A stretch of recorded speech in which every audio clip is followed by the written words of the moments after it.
Hi everybody, it's Precious Pioneer and welcome back to my YouTube channel. It has been quite a while since I've made a video, but this video has been a long time coming. Over the past couple of years, I've been receiving so many questions about my experience at the Culinary Institute of Barcelona, and so I feel like sometimes when you need to curate a really good review or an overall consensus of how you feel about something, sometimes you need time to pass to let the overall feeling or sentiment sink in, and then now I can accurately reflect on my experience there and then share the most common Q&As or questions that you guys had asked me. Thank you guys so much for watching my videos, responding to them. It really means a lot. It's been a crazy journey ever since I had left. I'm out here in San Diego, California in the US, and it has been wonderful to be able to expand my culinary knowledge, to work as a pastry chef over in this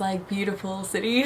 So basically, yeah, I just want to jump into it. I curated a list of some of the most common questions that I get. Some of you guys have DM'd me in my Instagram. Sorry that I didn't get back to everybody. I just felt like it started to get a little bit redundant, and so I just wanted to create a video that you guys can reference. I just want to be so clear that this is my own personal experience. If you go to the Culinary Institute's Instagram, they tend to tag a lot of the students that are actively a part of the program, so go ahead and feel free to cross-reference other students' experiences. Also, I feel like a big factor in the experiences is where you come from, your expectation, what you hope to get out of culinary school. Picking a culinary school is such a personal decision, so that plays a factor. So I think that my own experience, what I want, what I hope to achieve, where I come from, the United States, what language I speak, my financial status, all of these things play a key factor into whether the culinary school is good for you or not. So I'm going to stick to the overall general questions, and then I'll go into some more personal anecdotes that other people have asked me. Let's jump right in. Question number one. Hold on, little water break really quick. That was a little lot. Jumping into question number one. Do they provide Spanish or language classes? Yes, kind of. So there's an amazing person named Laura. I don't know if she's there anymore. Oh, keep in mind, another small tidbit. I went to SIB when COVID was just ending. So 2 years ago was maybe 2022.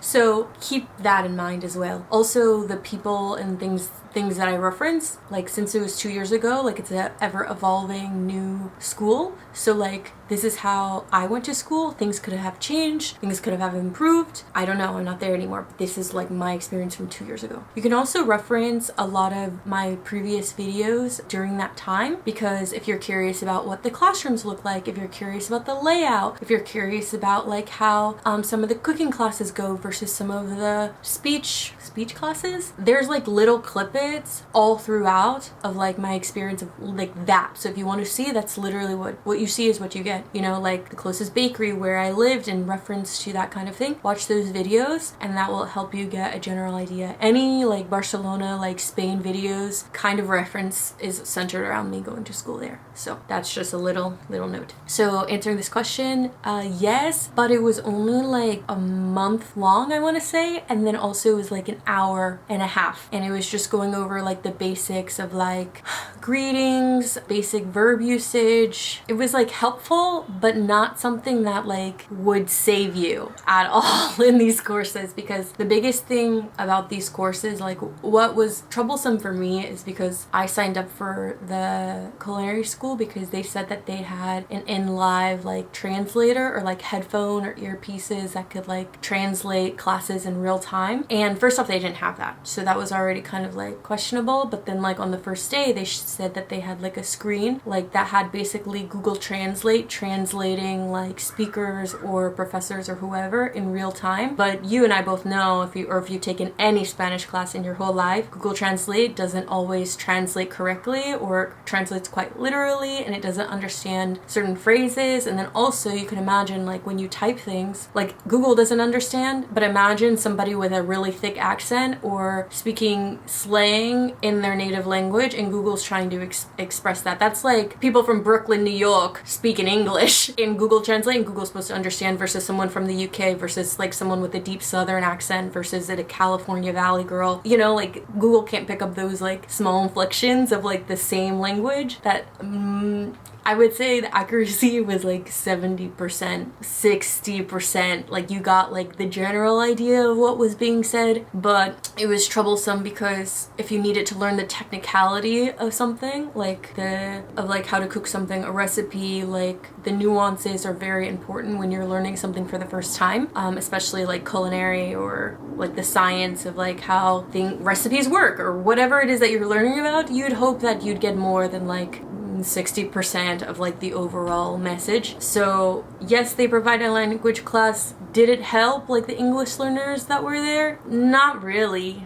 It did for a little, but not a whole lot. And then also there was like a period where that Google Translator machine didn't even work because like they said the service was out for like a month, and it's really stressful. So like, honestly, I'm not gonna say I wouldn't recommend going if you don't speak Spanish, but like, you lose a lot of value when you don't. And I could honestly say that you could lose a lot of value when you don't. So you take what you can, essentially. Also, a lot of the professors and the people there, because Barcelona is part of like the peninsula or something like that, it's part of Catalonia, so like a lot of people in Barcelona speak Catalan. So people, like a lot of chefs come and visit and teach lectures and things like that. They only speak Catalan, so like that within itself was tricky, because even if you spoke Spanish, there was still a little bit of a language barrier for like people who didn't speak Spanish there. So how did I learn Spanish? Okay, in reference to that, because I said that sometime, like, I took this, so I ended up taking the after school Spanish classes for like an hour, you know. I want to say, was it even every day? No, I think it was only like 2 or 3 times a week. I can't really remember now. Like, I want to say it was only like 2 or 3 times a week. It wasn't even every day for the month. So I think in total you're getting like 8 classes, like in total or something like that. But how did I learn Spanish? Honestly, I took a little bit of Spanish in high school, but you know, like everybody in the US does, and we can barely hold a conversation. So that was a level of my Spanish. But honestly, I think it was my like drive to learn. Like, something that was recommended to me is like, okay, you sit in class, and like for every word or whatever that you don't understand, every day you just write it down, like por, or I don't know, any word you just don't understand or what you hear, you just write it all down. And then at the end of the day, I would just Google all of them and then study them, and then that way when I heard them again, I like knew what it was. So I had like my own notebook to reference. Also, like any sort of question that I had, and I couldn't, because the thing is, though, you can't always like Google Translate your question and then ask, like, but I started taking up a lot more space in classes because I'm like, I paid for this course, like if I have questions, I'm going to ask the teacher these questions. And so I would only ask my questions in Spanish and then try to like understand like the response. And if I didn't understand, I would just ask, I would be like, I don't understand. That's how I would like really force myself to like learn the language. Because I think there was like, when I told you like how the service would cut out for the Google Translator, and for like a month it didn't work. There was one time, honestly, where I was just so fed up and I like left the class and I like cried in the bathroom because I'm like, gee, this sucks. Like, here I am like sitting with one of the best chefs in the world, like one of the best Michelin star chefs, and I want to ask him questions or understand like his insight, his inspiration for like some of these dishes, and I don't understand. And I'm like, and then you kind of have to reflect and be like, okay, so what are you gonna do about it? You could either cry and just like complain, or you could like double down and really force yourself to only speak Spanish, period. Like, this is their country, this is their language, this is their culture. Freaking speak the language, you know? It's like that humble pie of like that. Later, I don't know, sometimes Americans have like a really entitled aspect of like, okay, I'm here, now speak what I speak, you know? And I feel like that's not my place to do that. Though I did pay for a course and had the expectation that English would be provided, and it was not, at least up to the standard at which it was advertised. At the end of the day, like, what am I gonna do, go home? So I like doubled down and I really just studied really hard, and you only speak Spanish, period. When you're getting a coffee, when you're going to the bathroom, when you have a question, again. When you don't understand something, learn the phrases, like key phrases. Puedes repetir? Can you like repeat it please? Like again and again and again. Sometimes I'd ask like 4 times just to understand. Or no entiendes, or no entiendo, like I don't understand what you're saying. And they'd be like, oh, and then they'll rephrase it into some of the verbs that maybe you could use. Another key phrase is un poquito más lento. Can you say that a little bit slower? Because I'm not really understanding. And they're like, normally people are really willing to accommodate because they want you to understand. They don't want you to fail. And I think I could really appreciate that. So that within itself was really helpful. That's how I learned Spanish, to be honest. And like, I think class starts at 8. I used to wake up at like 6, work out, and then also take an hour and like go through flashcards. Like with that little notebook that I took in class of like all the words I didn't know, I would create flashcards, Anki, or whatever that like one that doctors use, or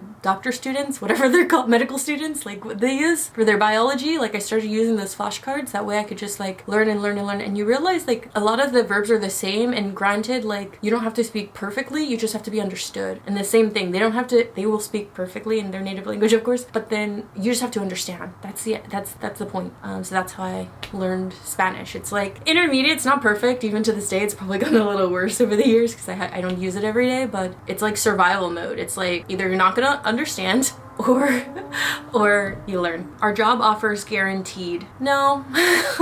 I think that's like the biggest thing that some people are a little disappointed. I guess unless you're from Spain, no, not really. And then in fact, they do offer like an internship program depending on what course you get. So I originally signed up for like the Grand Haute Cuisine, and then normally at the end of like the main culinary course, they offer an internship for 3 months at any location that you're like interested in. They'll write you like a letter to the chef or communicate with the chefs at said restaurant, supposedly all over the world, but for my peers and then myself, normally it's like in Spain because they have better contacts, and then also like their internship policy like is in Spanish. Like it works like for people in Spain. Some people did get a cool opportunity in like London or a few other places in Europe. Like they can stretch it a little bit. That's kind of that. If you want to work anywhere, like if you want your internship to be anywhere else, it's like some of my friends like went to Japan or whatever. It's like you need to do the legwork to be able to like get that internship, if it makes sense.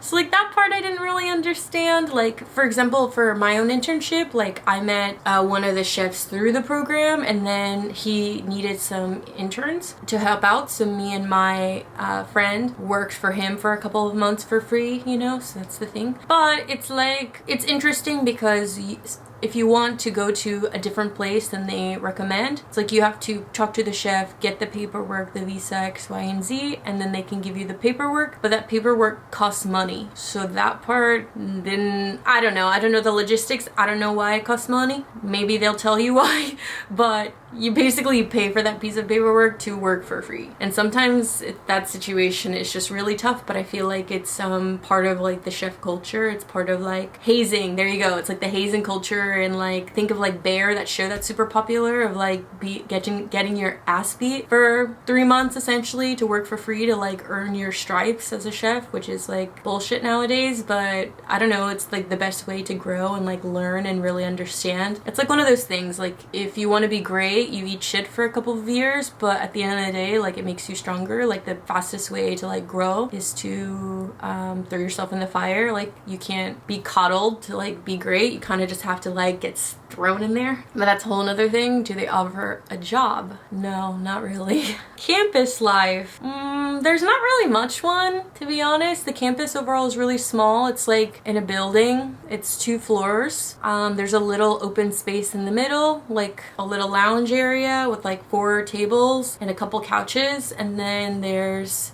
3 main kitchens. One's a pastry kitchen, 2, oh, just kidding. There's 4 kitchens, but they're all kind of connected.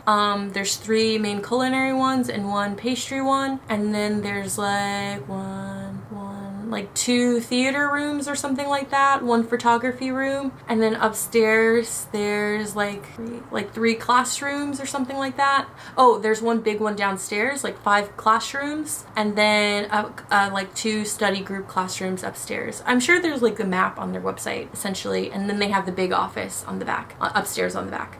There's not really a campus life. I don't like, there's some students hang out there, but not really. It's Barcelona, like you can hang out literally anywhere else. So I think campus life is like, normally the cool thing that I really loved is like the people, your classmates, you end up being really close with them because you're all expats. So you're like, huh, we might as well be friends. And so you guys hang out before or after class or on the weekends. You have a lot of bonding because one, you have to do your exams and your challenges with them, but then also you can go out and eat really great food and hang out with a lot of your classmates. It's like your friends that you sign up for there, and I think that part of the experience is very cool. As an expat, how did you support yourself?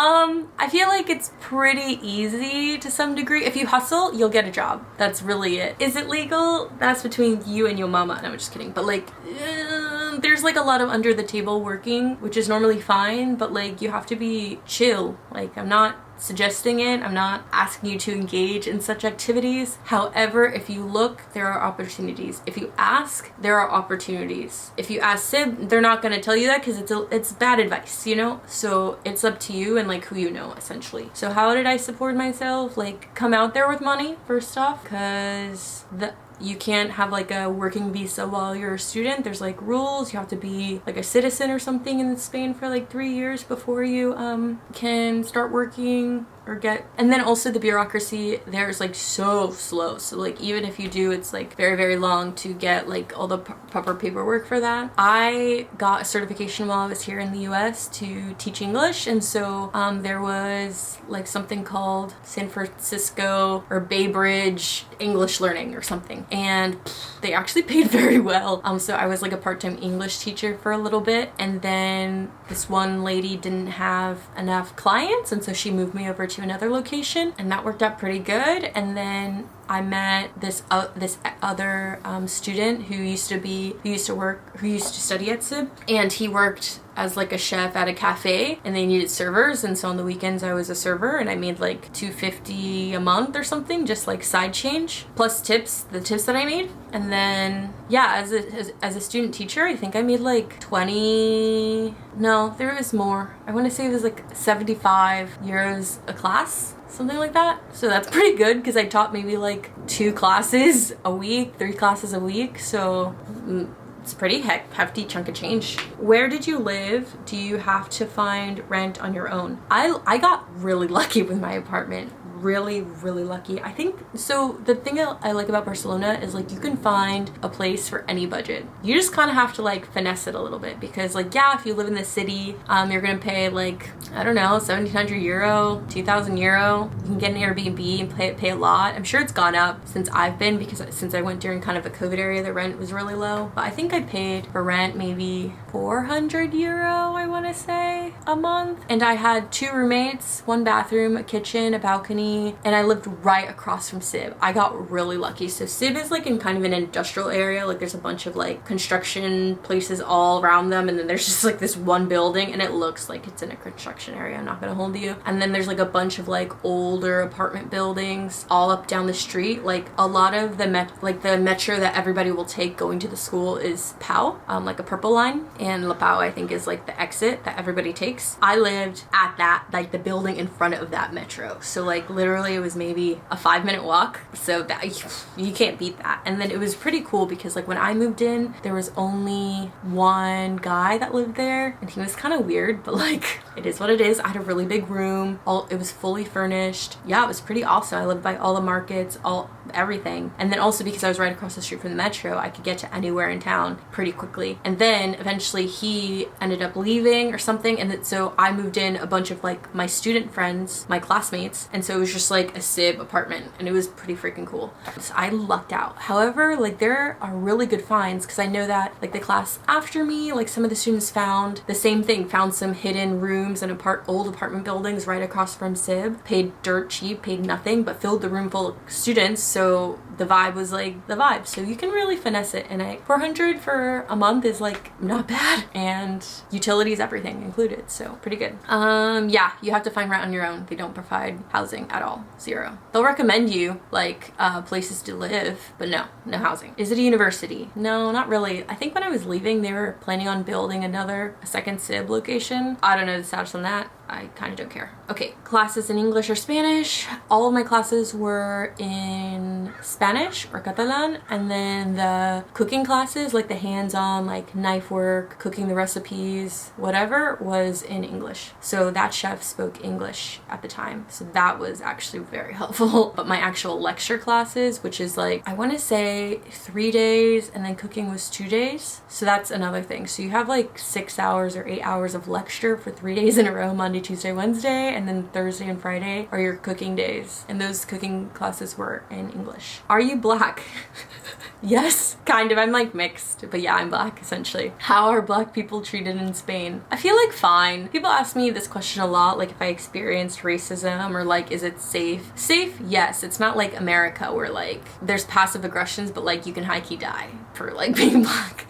There's not like that deep, you know, but I feel like over there it's more, I call it early 2000s ignorant, like microaggressive, don't mean any ill will sort of racism, which isn't like terrible. It's like non-threatening. It's just more like, like it's 2024. I think we can like clean that up a little bit. Like we don't have to call people by like, we don't have to call people negrita. We don't have to call her like a little Black girl. Like we don't have to do that. What really floored me though, I will never forget. Well, there's a couple. So I'll tell you all of my experiences and you just take what you want from it. Number one, I was in class and, well, first off, they call everything China stores, which is like true, I guess, because like a lot of it's like Chinese, like manufactured little items. But for me, it just like, we don't call things like that. So for me, it's just kind of like, okay, whatever. However, I was in a cooking class, a Spanish guy and a Catalan guy are teaching the class. And they were saying something. Oh, they were making a joke because there's this one guy in my class who always like, we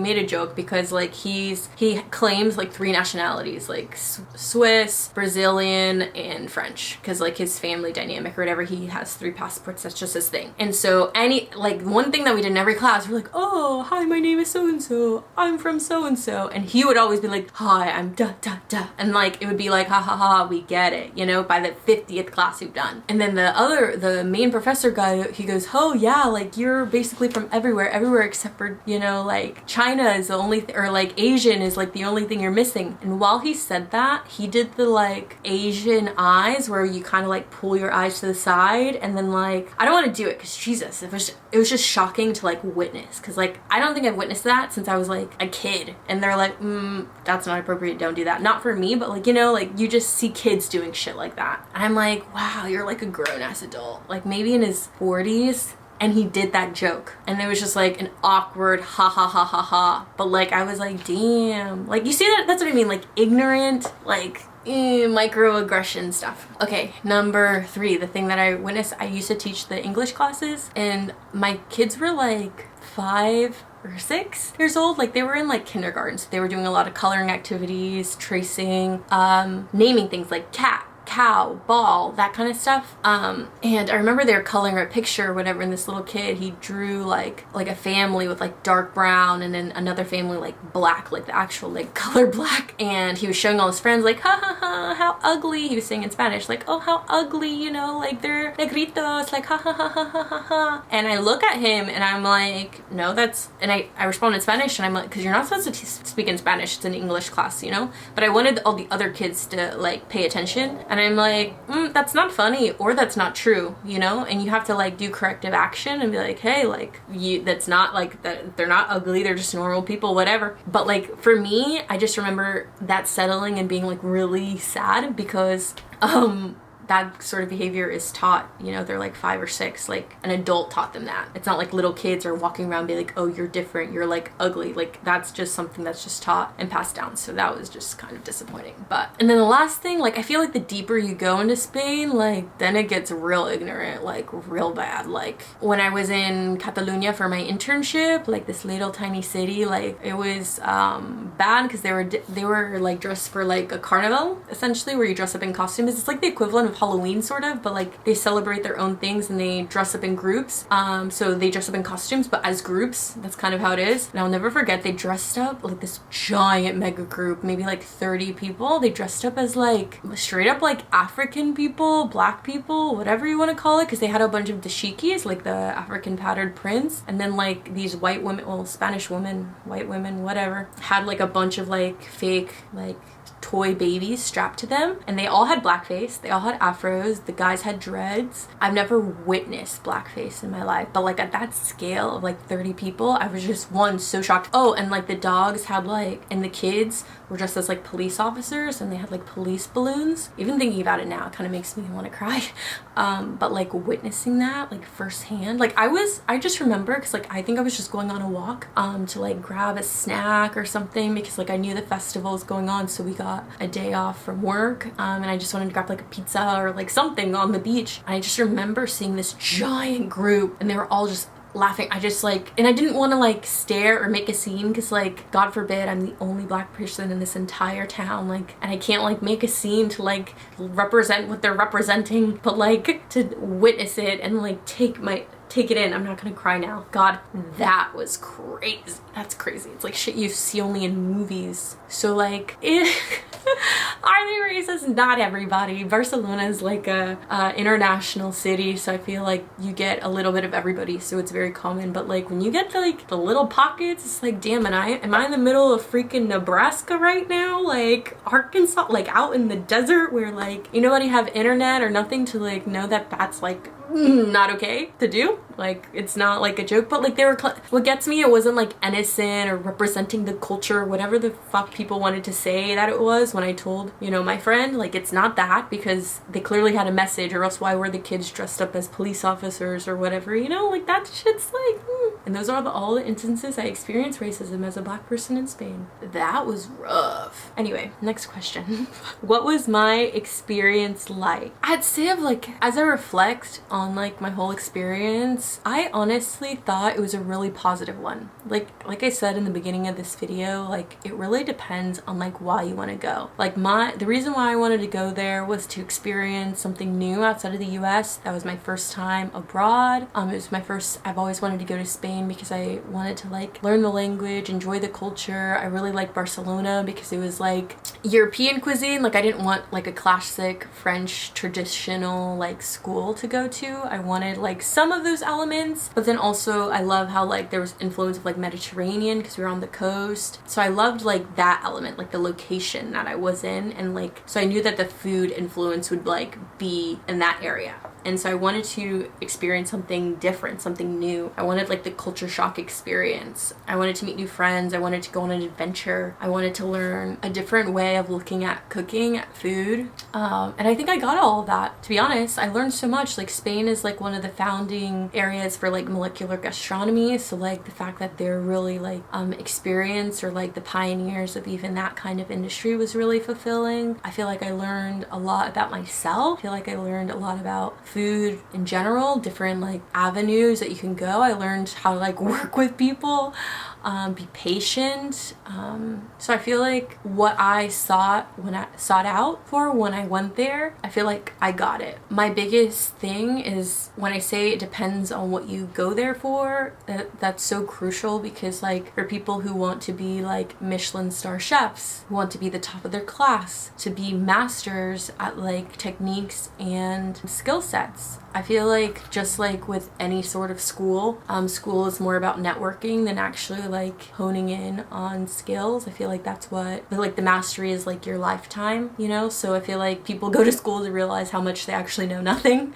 And I think that's like the takeaway. Like if you think that you're gonna go to this school or go to any school and just like be a master at the end, some schools will give you really strong skill sets and a really strong foundation. This is just not one of them. It will just expose you. I appreciate it because it exposes you to a lot of information. So then with that kind of knowledge, you can grow and create something of your own. And I think that's where the value lies. So if you're looking for like a true technical school to like get you there, then like it may not be that right fit. But if you're looking for exposure to new ideas, concepts, and innovations, then yeah, I could see where you can learn a lot from that kind of thing. Also, a lot of people that went there were in a career change, like a lot of beginners, and so I feel like that's a great school a great school for that, because you'll learn so much. I didn't care for the lectures as much. Some of them were really impactful and really important. They were experimenting. They invited some of the best chefs in the world, well, in Spain, to come and talk about their business, talk about their restaurant. That was really cool, and I learned a lot. But then there was also like random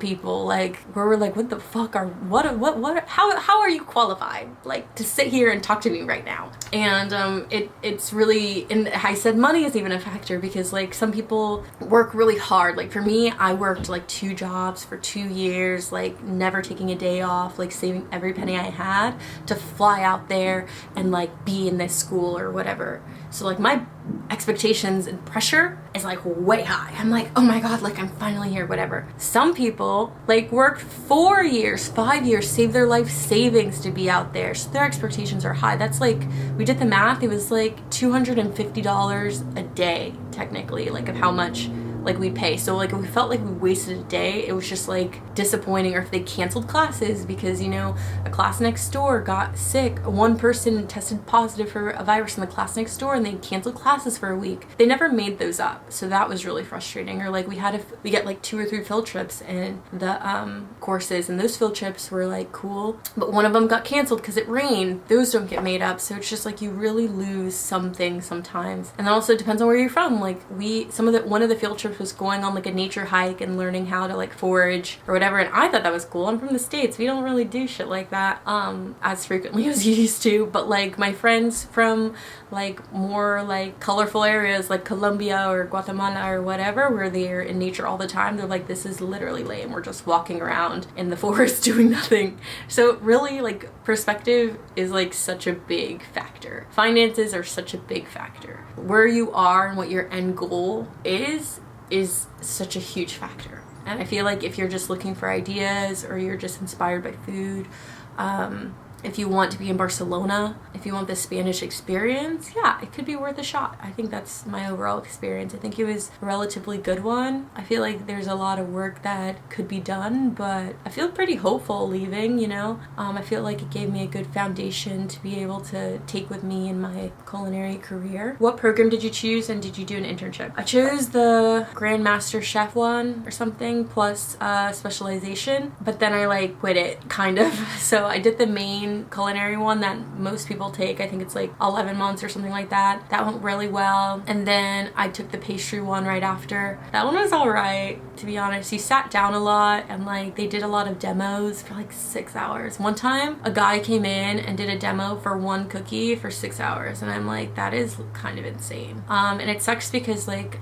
I think a lot of us went in with the intention that Jordi, like the main chocolate master, would be teaching a lot of classes, and he didn't teach any of the classes. He brought in a lot of his pastry friends to teach the classes. But one thing I can't emphasize enough is like there are people who have skill sets and are really good at what they do, but teaching is a completely different skill set. Some people don't have the patience to teach, some people don't know how to teach, some people don't like when people ask questions, and so it's just kind of like, you can show us how to do something, but if you don't want to teach us how to do that thing, like, you're not qualified to be here. And that's my own personal opinion. So we got like some really questionable people in that experience as well. One guy that I really did, there's a couple guys that I really did like though. There was like Tony something, and he was like one of the best croissant makers of like, I want to say like 2016 in Spain. Like he made the best croissant. His croissants are phenomenal. So I feel like that was a very impactful class. Also, the guy who works with Jordi Roca, chocolate master guy, he came in, showed his bonbons. That was crazy. So there were some like really great people that came in, don't get me wrong, but overall you have to think of it as like value, time, how much you're paying. So like if like 2 out of every 5 classes are good, is it like worth it?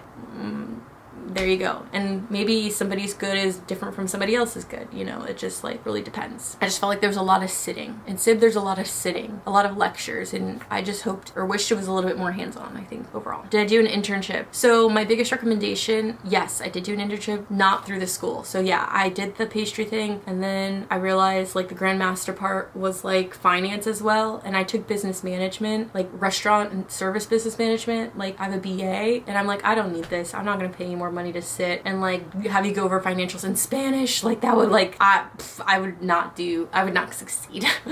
And for me, it just wasn't like worth it. I'd rather be working now, like using the skills that I learned and like apply it. And my biggest recommendation, if you go to SIB, like, and you connect with any of the chefs or professors that come in, get their contact every class. Be like, oh chef, I really like what you're doing. Can I follow you on Instagram? Whatever. Like, I'm thinking about you using it as an internship. Can I call you for references? And most of the time they'll say, yeah, they really love that shit. So like connect with as many people as you can. And so one of the pastry chefs that stopped by, he did like a vegetables can be pastries, like vegetables can be sweet class, and it was really cool. And then he liked me and one of my other friends, and we ended up working for him for a couple months. There's vlogs in that too. I made some like daily vlogs of us working with him. It's brutal, but like in a good way, you know, like it's just like you learn a lot, and it was a humbling but like rewarding, equally rewarding experience. But yes, I did do an internship. Did you experience racism? We went over that a little bit, but nothing like super alarming. Does SIB have dorms? No, they don't. You gotta find your own housing. Did you get a job related to culinary after studying at SIB? Yes, I did, fairly easily. I knew that like having one flex, I guess, about like studying at a culinary school, like off or like away from the US, it's like, wow, like you studied in Spain? Wow.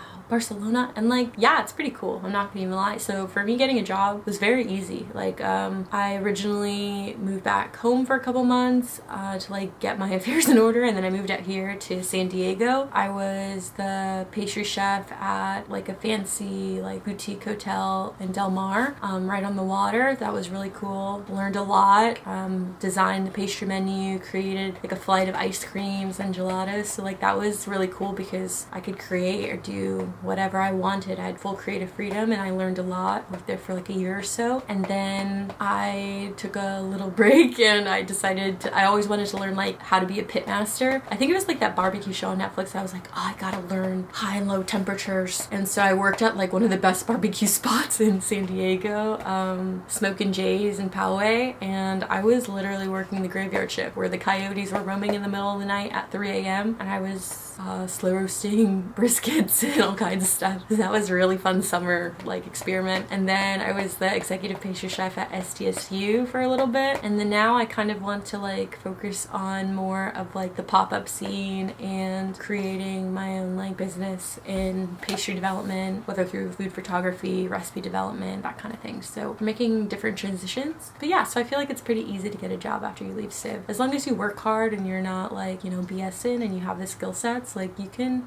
do a lot after leaving. Is it worth it? Yeah, I think after this 45 minutes of like me rambling and going through everything, yeah, I think overall it was a worth it experience for me. It was one of the highlights of my life thus far. I feel like the main thing that makes it worth it is, like I say, as always, like school is for learning, of course, but also like networking and like who you know. So now it's cool to say I have like friends all over the world, like lifetime friends. You really bond through these classes, and I would recommend SIB for people who just want to learn how to cook, get a cool experience, learn a thing or two. I just feel like if you're really trying to be like professional, like really trying to like work your way up, Michelin star, 16-hour days, you know, rot up your back, like boom boom, like maybe it's not the best. Like they lack like uniformity in that way, like that traditional element. However, I think it's really cool, like if you're trying to like start your own business or like really just learn the foundations of cooking and like also have fun and get a really nice experience, I think it's worth it for that,